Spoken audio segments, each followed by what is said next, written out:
A couple of weeks ago, I filed a written complaint against the Emergency and Critical Care Pet Hospital at 14185 Beach Boulevard, Suite 7, Jacksonville, Florida, 32250.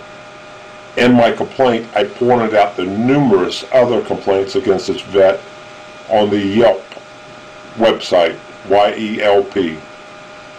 I received a letter from the state where they were requested permission to have access to our dog's Valentino's records from this vet. The letter had to be notarized and then sent back to the state.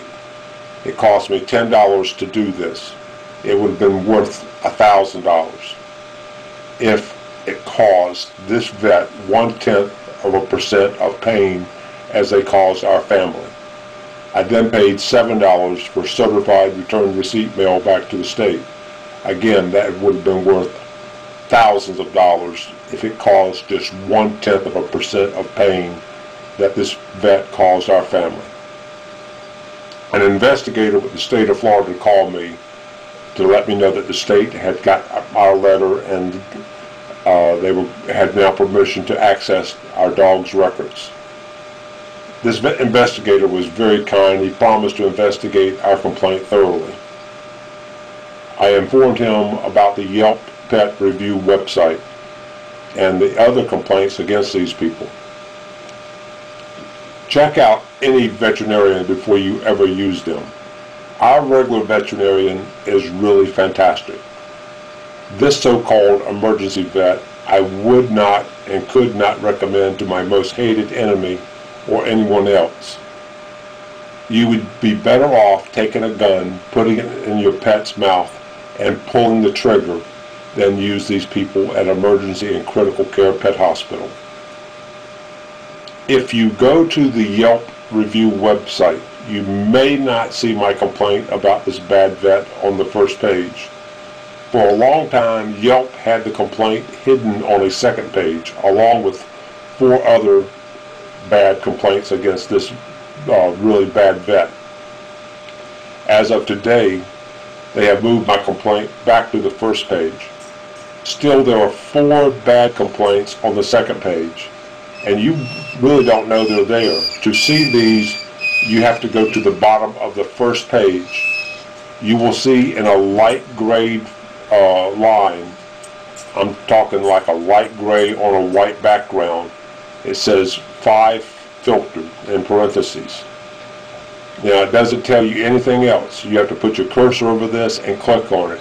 Then a box pops up and you have to enter this code. And the code looks more like freaking Chinese than English.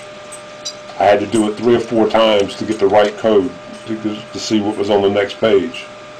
If you do this, you will find 4 more horror stories from pet owners from this horrible vet. We paid over $2,300 to these people, and they wanted to bleed us for another $1,000 or $1,200. And this was for like a day and a half of service. They couldn't make up their damn minds on how much more money they wanted to bleed us for. They said it was $1,000, maybe $1,200. We just don't know. My fight against this vet and their business is personal. I would have paid $5,000 to care for our dog, and it would have been okay with me if I knew the vet cared about us and our dog.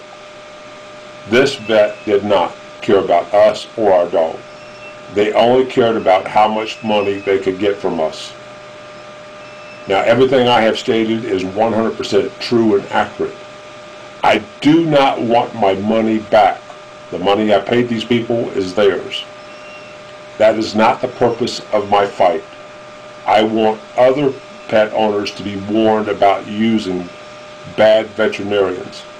When you need an emergency vet, don't wait until you have an emergency.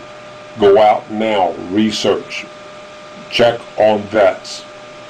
Your vet that you use every day is not going to be open at night, weekends, holidays. You need to know about an emergency vet and have one available that you can trust. So do it now. That is the purpose of my videos. And that is my purpose for this fight for our dog Valentino.